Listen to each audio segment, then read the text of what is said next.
भंडारी का केस जो है अब उसमें नया खुलासा हुआ है कि एक पटवाई भी जो गिरफ्तार किया गया, पटवाई को भी गिरफ्तार किया गया, अंकिता भंडारी उत्तराखंड में, जो आपने सुना होगा।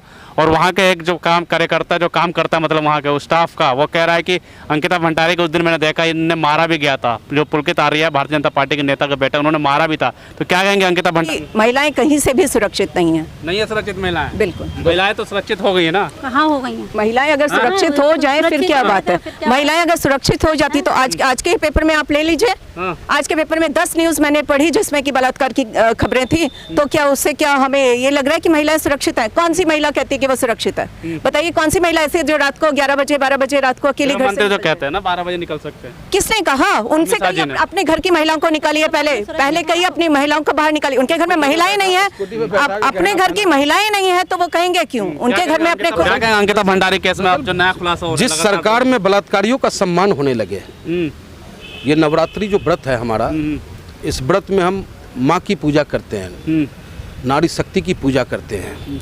और इस व्रत के दौरान ही आपने देखा कि अंकिता के साथ क्या होता है। और भारतीय जनता पार्टी में तो बलात्कारियों की बाढ़ आई हुई है, चाहे वो चिन्मयानंद हो, विनोद सेंगर हो, महाराष्ट्र का देख लो आप। इत्तेफाक हो गया ना कि हर भारतीय जनता पार्टी के नेता ही होंगे।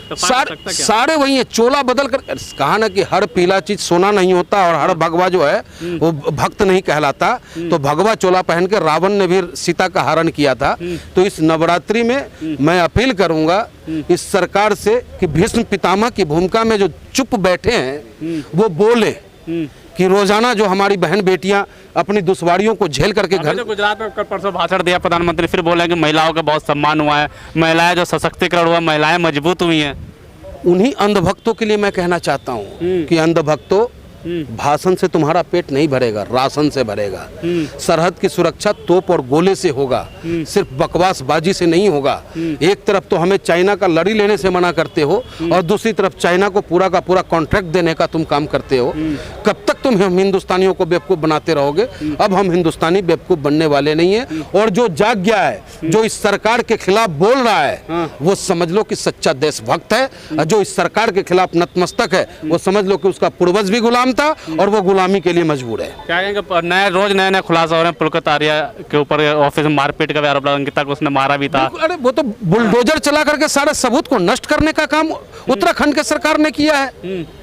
उत्तराखंड की सरकार हो या उत्तर प्रदेश की सरकार हो, जहां भी भारतीय जनता पार्टी की सरकार है और भारतीय जनता पार्टी का कार्यकर्ता अगर उसमें इन्वॉल्व है तो निश्चित रूप से वो बेगुनाह साबित होगा। स्मृति ईरानी इस पे बोलती नहीं है, महिला विकास मंत्री है। अब नहीं ना, लेकिन गुजरात में जाकर भाषण करती है। अब नहीं ना बोलेंगी वो। अरे स्मृति ईरानी का तो हमने वो रूप भी देखा है कि चूड़ी लेकर के प्रधानमंत्री को पहनाने पहुंच गई थी। हमने वो रूप भी देखा है कि सिलेंडर लेकर के पहुंच गई थी वहां तक।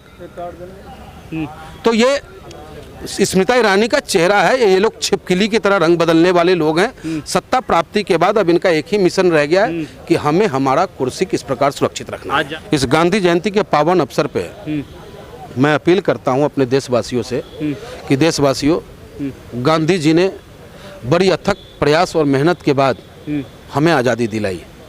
ठीक है कि उसमें भगत सिंह जी का भी महत्वपूर्ण योगदान था, चंद्रशेखर आज़ाद, अशफाक उल्ला खां साहब का, सभी का योगदान था। लेकिन एक जो अहिंसा के मार्ग पर चल के इन्होंने जो आज़ादी दिलाई, उस अंग्रेज के कुशासन के खिलाफ संघर्षरत रहे। वो आजीवन अपने कपड़े को उतार के रखा उन्होंने कि हिंदुस्तान के आम जनता तक कपड़ा पहुंच जाए तब जाके मैं कपड़ा डालूंगा।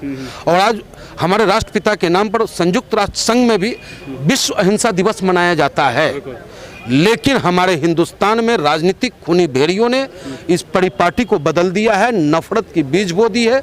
और मैं चाहता हूं कि देश का नौजवान उन नफरतों से हटे और देश में भाईचारा, एकता का मिसाल कायम करे और इस जालिम सरकार के खिलाफ सड़कों पे उतरे, आवाज बुलंद करे। मैं एक बात और कहना चाहूंगी कि आज गांधी जयंती तो है ही, साथ में लाल बहादुर शास्त्री जी की भी जयंती है।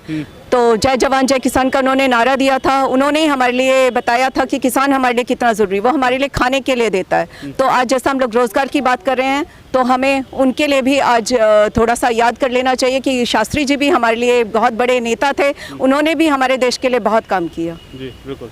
तो साफ तौर पे जो है यहाँ पे बात चल रही गांधी जयंती पे, यहाँ पे साफ तौर पे अपील की लोगों ने कि भाईचारे को, जिस तरह महात्मा गांधी जी ने कहा था कि भाईचारे को संभाल कर रखें, और जिस तरीके से आज का माहौल है उस माहौल में हिंदू, मुस्लिम, सिख, ईसाई, ये सब भारत में जो बांटा जा रहा है, इस बंटवारे पे ना है और भाईचारे पे चलें। अब देखने वाली बात होगी कि पुलकित आर्य कि जो जिस तरह से अंकिता भंडारी के केस में जो एक नया मोड़ आ रहे हैं, तो क्या लगता है कि उस केस में जो अब जो है जल्द से जल्द बड़े से बड़े खुलासे होकर आरोपियों को जेल में भेजा जाएगा? हालांकि पुलिस ने एक पटवाई को भी गिरफ्तारी किया है और पूछताछ रिमांड के लिए जो रिमांड पे लिया जा रहा है और पूछताछ की जा रही है। अब देखते हैं, रोज़ एक नया खुलासा होता है। अब देखने वाली बात ये होगी पुलकित आर्य कब जो है सज़ा मिलती है।